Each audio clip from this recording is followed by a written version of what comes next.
Jackson Wang who debuted, but he was from the same audition, the Okay. JYP Alpha audition. So we were like shortlisted and we were both offered contract in the same season.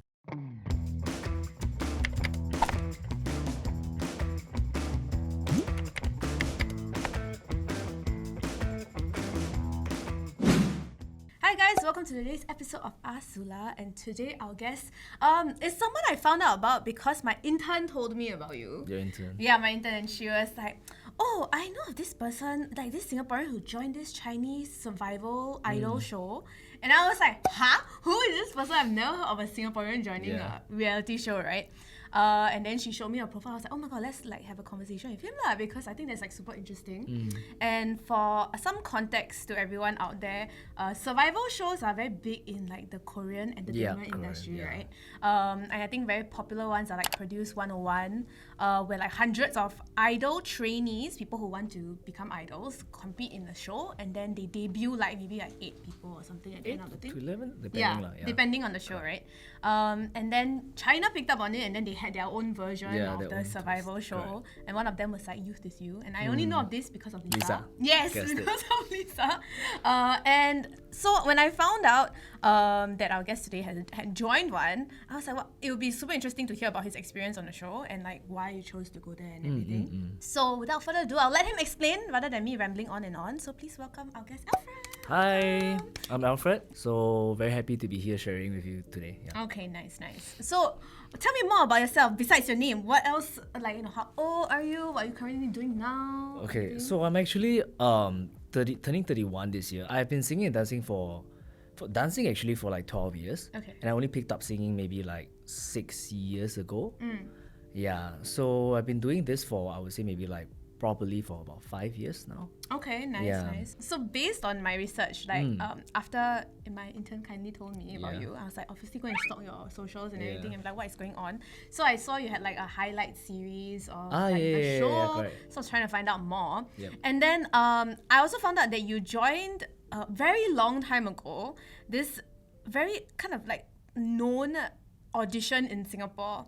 The Alpha Entertainment. Is that that one? Yeah. But that's not on my highlights. It's Yeah, not, it's but not, I it's not. found out about it that you Okay. joined it. So I was like, oh, okay, because I think you're friends with Tasha? Tasha, Yeah, right? yeah. For some background, this audition was something that happened in like 2010? Is it 20? No, I think 20, younger, like 2009 2009, maybe, around yeah, that period. around that. Because I remember I went and I was 16, so around that period lah. It was a very big thing in Singapore because like there was this whole girl group that debuted in Korea called Scarf, and then everybody's like, wow, oh my god.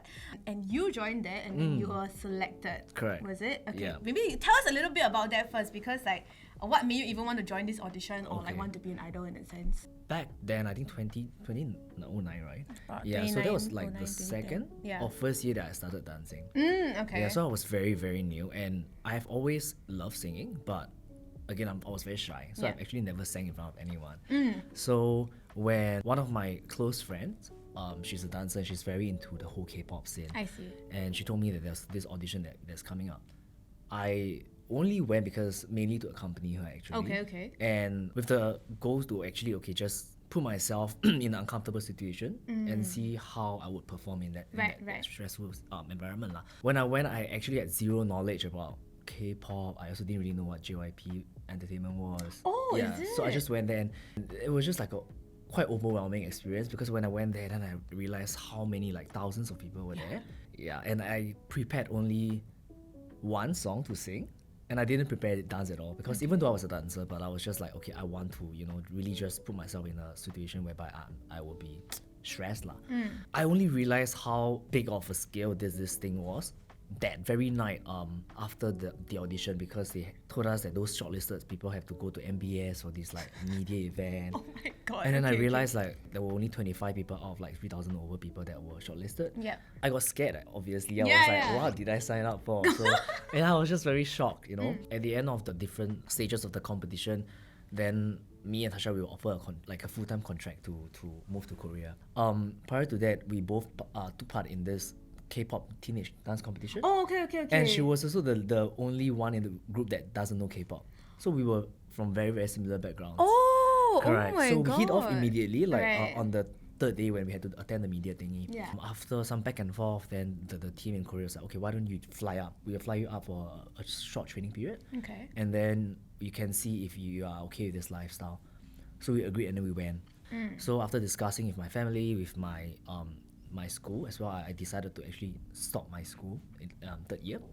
But because of NS lah, so I wasn't able to continue staying there. So the company tried to officiate things, then help me defer and stuff, but it didn't happen. They didn't let you Yeah, as in the defer Singapore NS. government was a bit more strict lah. I see, I see. You technically did get signed, it's just that you weren't able to fly overseas because of NS lah. Is As in, one of I the wasn't things. able to debut in the end because of NS. But I Wait, was, did they debut a group in the end? they debuted Scarf in the end. The initial plan was to debut the boy team. That they even have the members and everything like lined up. But Okay. because I wasn't able to fly back for training, Right. so in the end they decided, okay, if that's the case, we are going to debut the girl group first, Right. which is okay, how okay. Scarf came about. So after NS, did you continue to pursue it?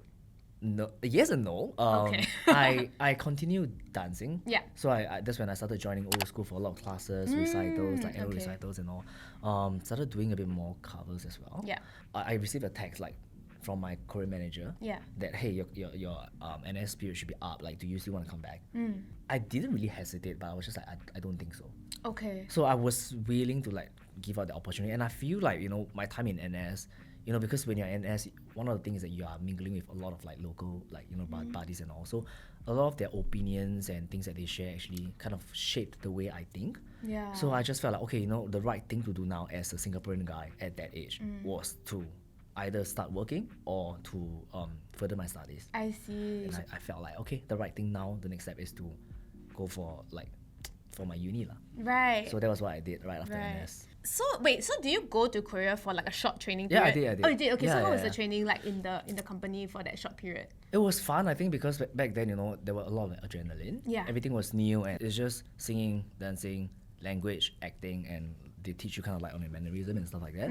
Being put in that environment, everything was so new, and it was just like, wow, everything is amazing, So when I came back to Singapore, I missed that trainee lifestyle a lot. Yeah.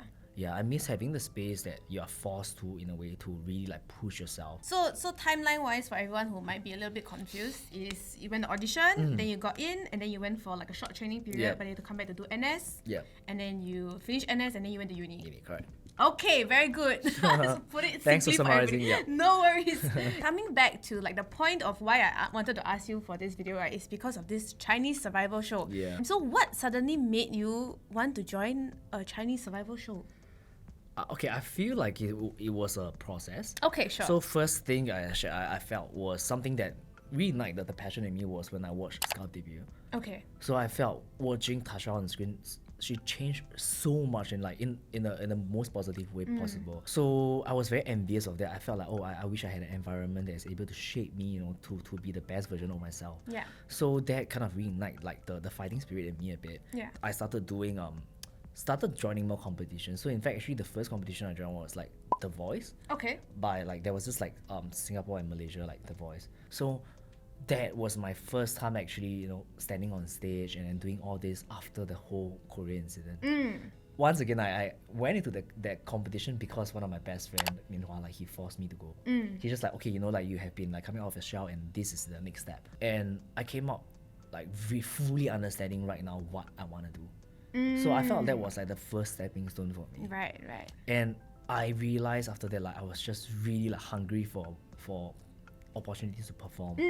And since then, I just like started like trying to find more opportunities to take part in competitions like that. Okay, so did anyone that you knew of from the boy group, right, that you were supposed to debut in, debut in the end in any like idol group? Just curious. Not that I know of, like, because like to be honest, I don't really recognize their face anymore. Oh, okay. and stuff. Yeah, because Fair, it's fair, a short it's been a long period. time ago, So no yes. one from that team like that I was supposed to debut with, like the lineup, but Jackson Wang who debuted, but he was from the same audition. Okay. The JYP Alpha audition. So we were like shortlisted and we were both offered contract in the same season. Oh, okay. Yeah. So for everybody who doesn't know, Jackson Wang is a Let's member not- of GOT7, now Yes. solo artist. Yep.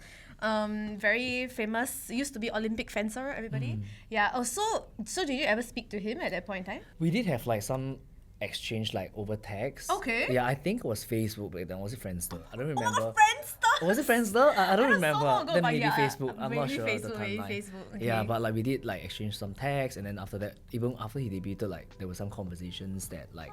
Yeah, I recall like he called one of my like because the whole group of like people that we were shortlisted, we were pretty tight lah, the Yeah. Singaporeans. So like he was sharing with us like like behind the scenes that of like the music stage or something like that. Wow. Yeah. Oh my god, exclusive details. Wow. It's very refreshing to see like how someone that started at almost at the same point like is Yeah. getting like doing so well with what he's doing in his life. Okay. Yeah. Wow, that's so interesting that like both of y'all chose very different paths. Not whether right or wrong. It's Yeah. just like the priorities, right, at that Correct. point in time. Yeah. So another thing to share is I think a fun fact that you might not know. Okay. Is that he was actually a guest mentor for like I feel maybe 4 episodes in the show that the competition I was in China. Oh, Correct. okay. Yeah. So means at the you met him. Oh my god! So you met him at the 10 start, over and then years you apart. met him as I a would say- mentor. yeah, and in the competition, I would say that was like probably by far the peak of my career.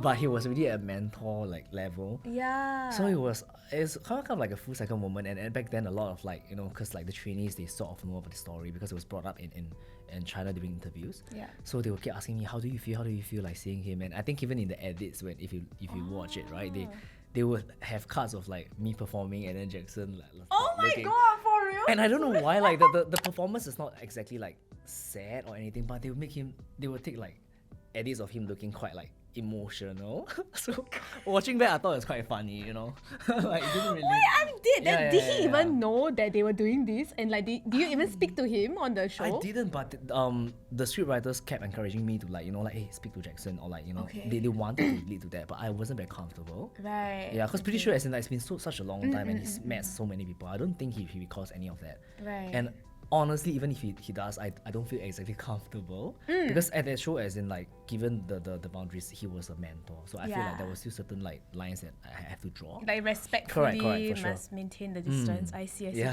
So speaking of the show, right? So what exactly is this show? The name of the show that you joined? The show is called We Are Young, so in Chinese We it's Are called Young. 少年之名. 少年时 Yeah. Okay, got it. So got it. so another fun fact I feel is Sure. how it's called We Are Young. Yeah. So when I went for the show, I was turning 30 or was it 29? 29. that Okay, year. right. So I was a bit conscious about my age because the show title is literally like We Are Young. Oh my god, that is so funny. And I Like didn't the feel irony. exactly comfortable to share my age. I felt like throughout the whole like Right. interview and audition process, they didn't really ask me about my age. Okay, that's a good thing, So right?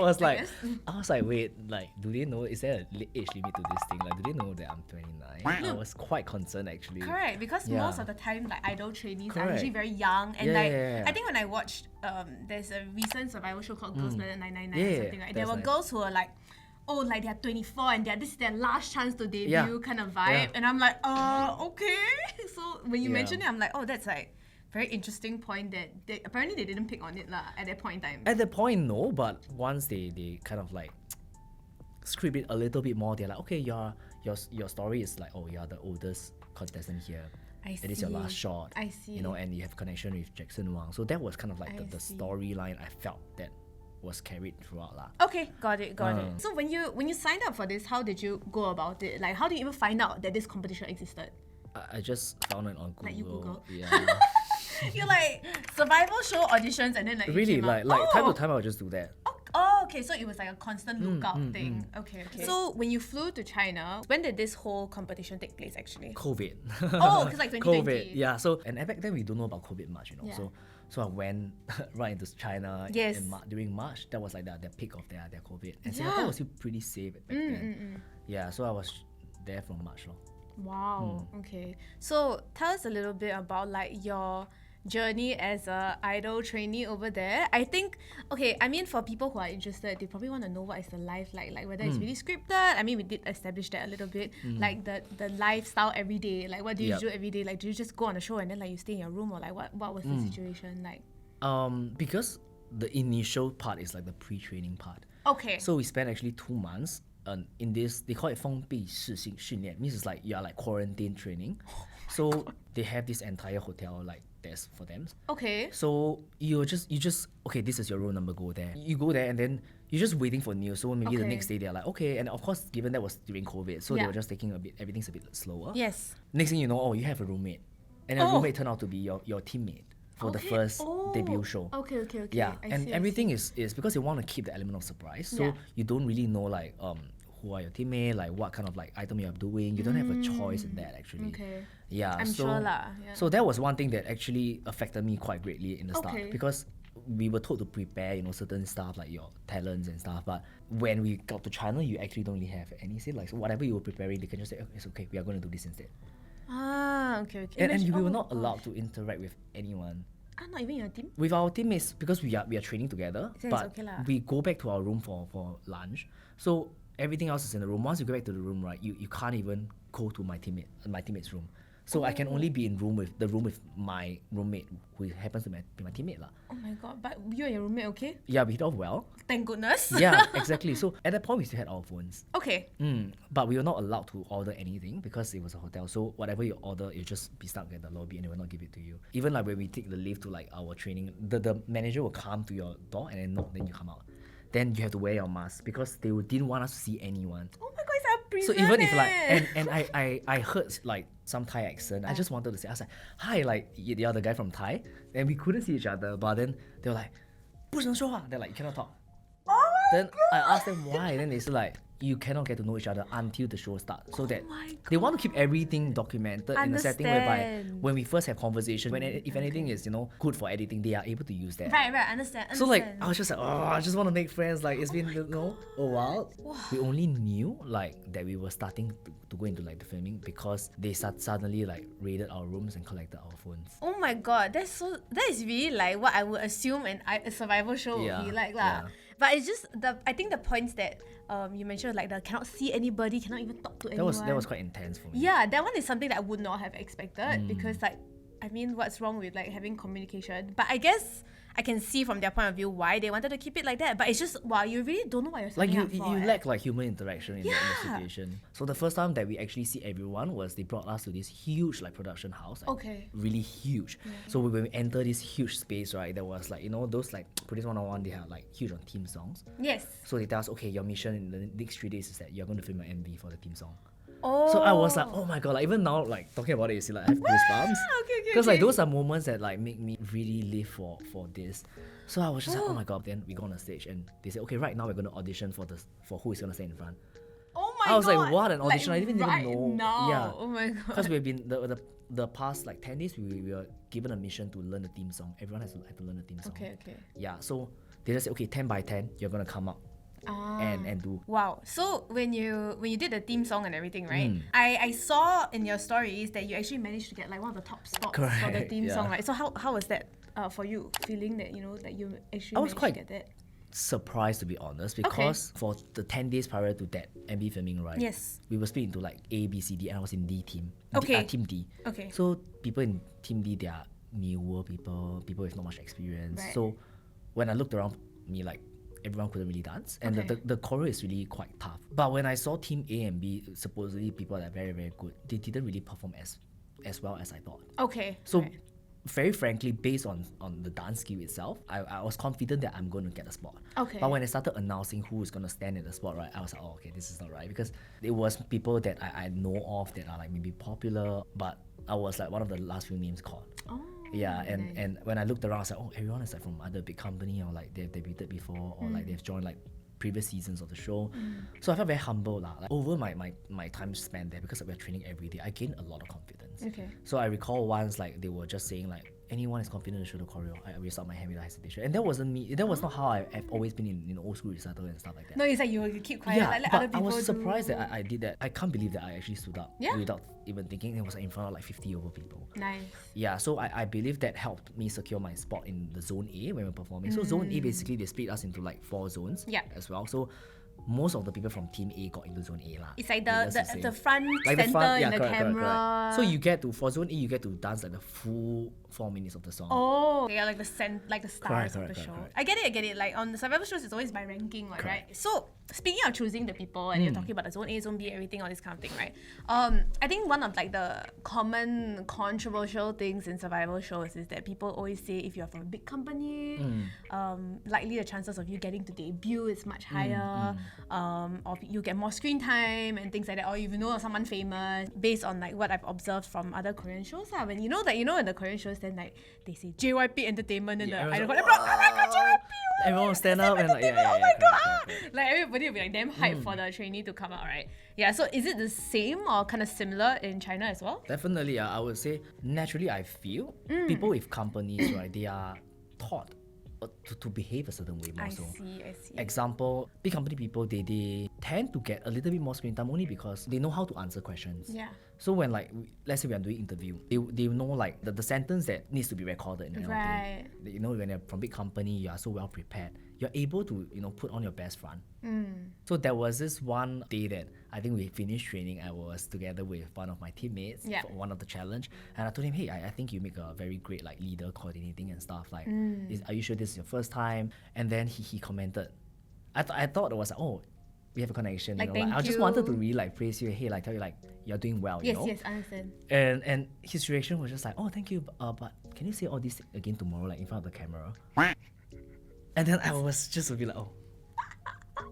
Yeah. Did. I was just a bit like shocked lah. Yeah. It just snaps back to reality. Oh yeah, we are filming a reality show. Oh, Correct, okay, if that's what you need, I would. Yeah. You know. But I didn't say that. I was like, oh haha. And I think one of the points you mentioned is that the producer prompted you to ask you about it, right? So I would assume on this show, the producer often prompts you about like maybe like drama or like people in the show. Like, what do you think about this person, to like kind of like stir up a Yeah. storyline also, right? They do that, but if you are prompted this kind of drama, it's a good sign Oh, okay. because that means that you are somehow in the storyline of the week. We have interviews every day. Okay. But everything is very short. Okay. They are asking you same questions over and over about, oh, what do you feel about the song? Then you know that you're not in the storyline this week. But if they're starting to say certain things, then it's probably, chances are someone is mentioning your name and then they want to tie up all these like, potential like edits. So there was one incident whereby there was a misunderstanding between me and my teammate. And this teammate of mine, we are very close. Oh, okay. We are close, as in like we talk a lot, and he's I would say one of my closest friend in the whole show. But when that misunderstanding happened, the scriptwriter immediately pulled me aside, and that night later, then I said, tonight when you go back, do not talk to him.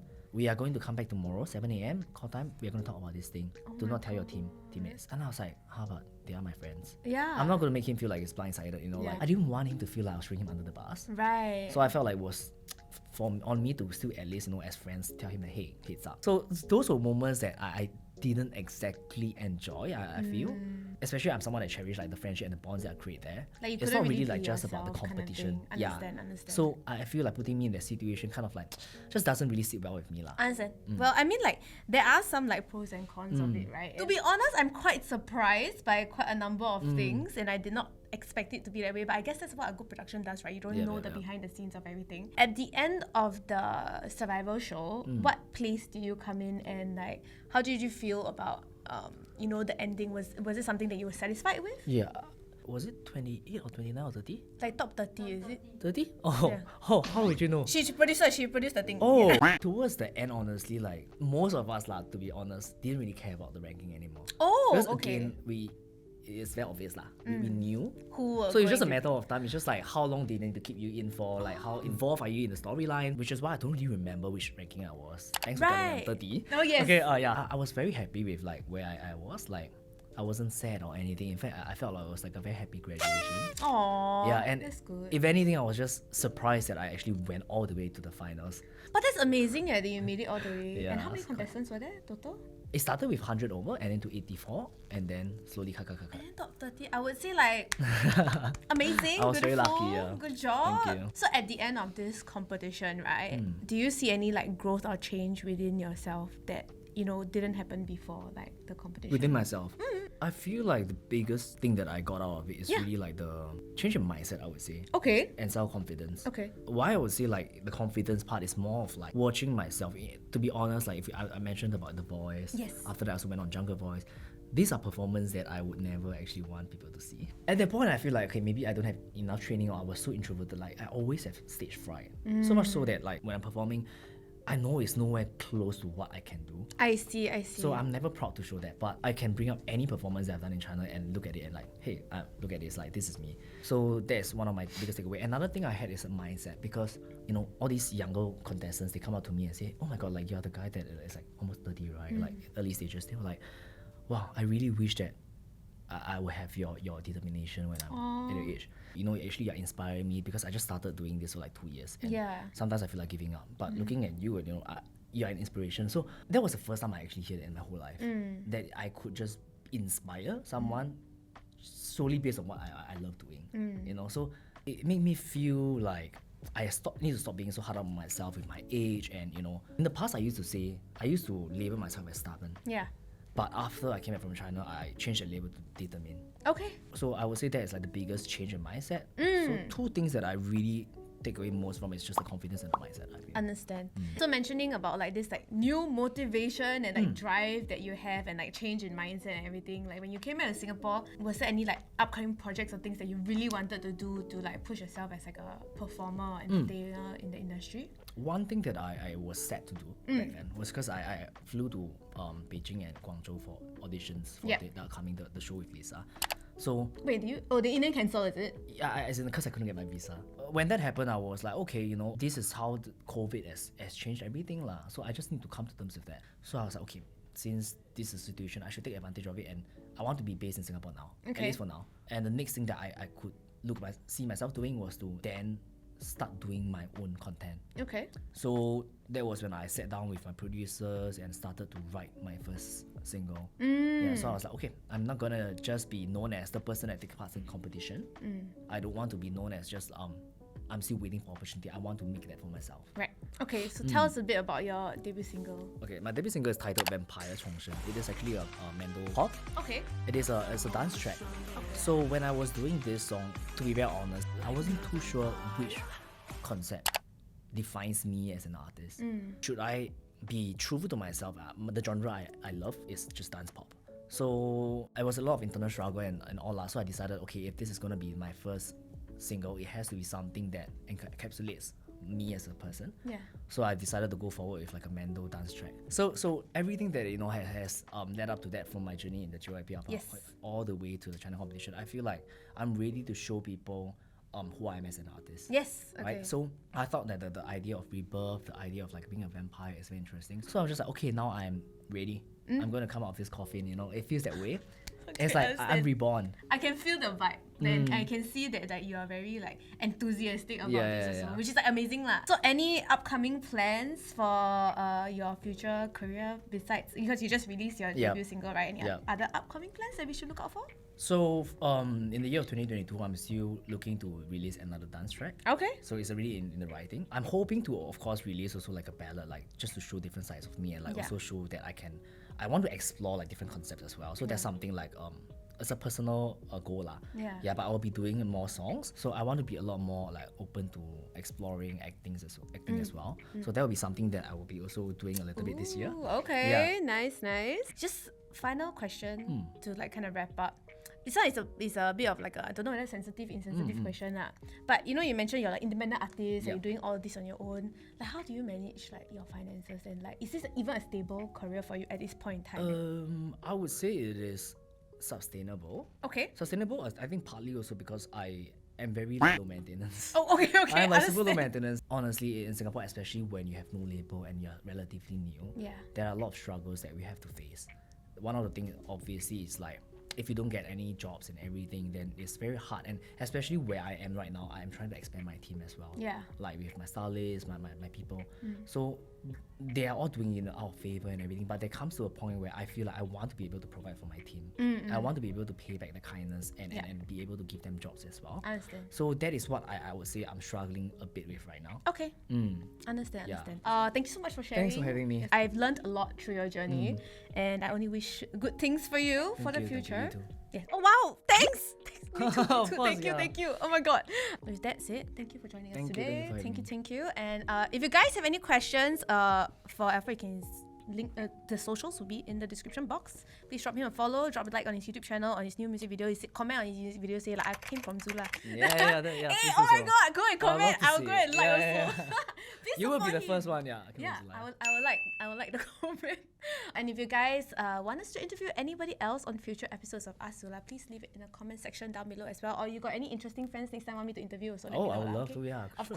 course. Then we interview more people. Yeah. Okay, so thank you guys for watching. Don't Thank forget to like, share, subscribe, and we'll see you guys next time. See you. Bye bye.